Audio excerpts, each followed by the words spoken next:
Yeah, so there you have it. So Fulham 1, Arsenal 1. Where do we even begin from? Let me try and be fairly balanced in this game. First things first, VR did us a favor the first time.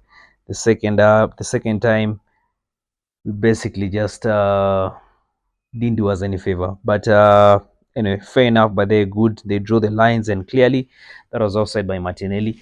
But one thing that really pisses me off is Jesus and Martinelli. Honestly speaking, you have pace, and uh, let me even cut Martinelli the slack. Let me actually now focus on Jesus. And it's not like I have an agenda against Jesus or something, but if you look at almost all games that this guy plays, he always has a tendency, even if Martinelli but was onside, believe me, yeah, for that goal, it still would have been ruled out because Jesus was offside. This guy is always being caught in the offside trap every day, each and every single game. By the he's always being caught in the offside trap. I want you to go back and watch all the games we played over the years. The time that we met Jesus, always being caught in the offside trap. Why? Why? You're a striker. You're supposed to be having, these instincts of somebody, a striker's instincts.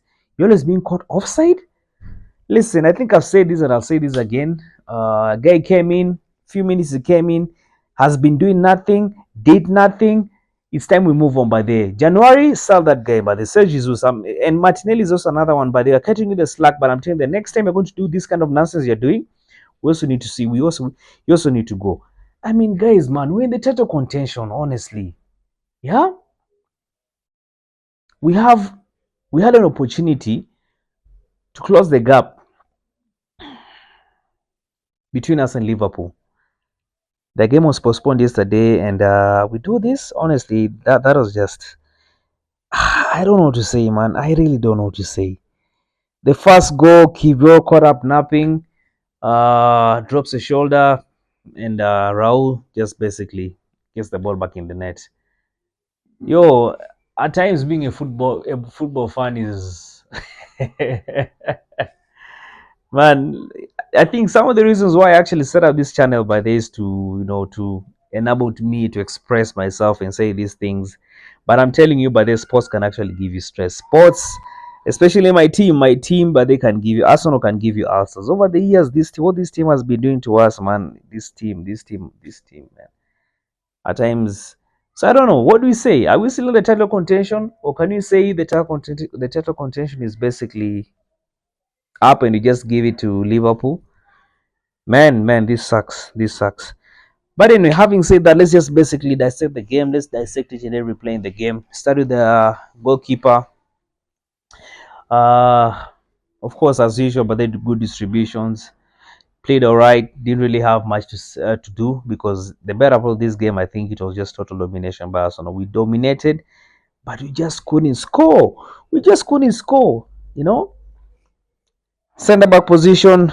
Unfortunately, Gabriel Magalhaes out, so the center back pair we had Saliba and Kivior. Kivior, by the way, made a silly mistake, but the better part of the game he was alright, but made a very very stupid mistake. Missed on Raul, and Raul scored. Saliba scored a goal.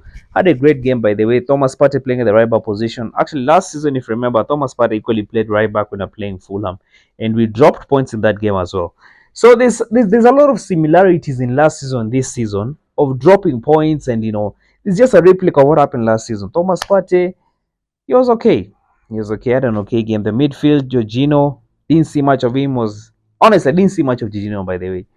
Odegaard had an okay game. He was playing all right. Declan Rice, I think Declan Rice today for me was my man of the match.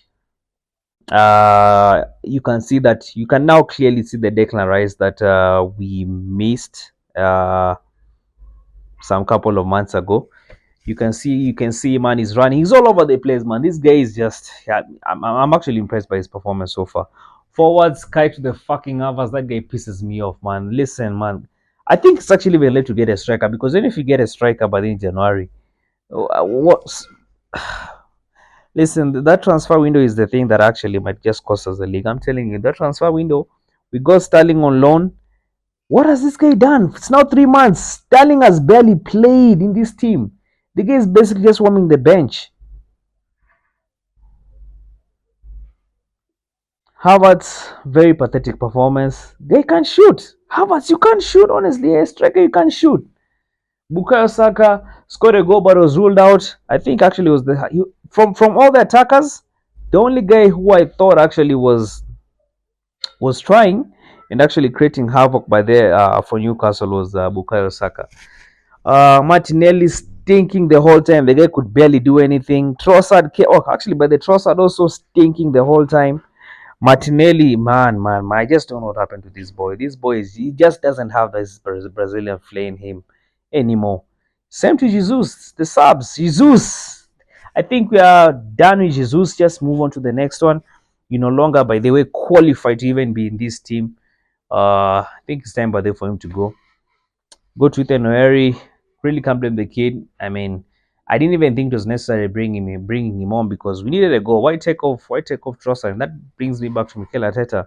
Today, I think actually you didn't have it spot on. So, man, I think no. Listen, man, I'm drained. I'm tired. Just want to go and sleep. Tomorrow is a Monday. Move to the next one, boys.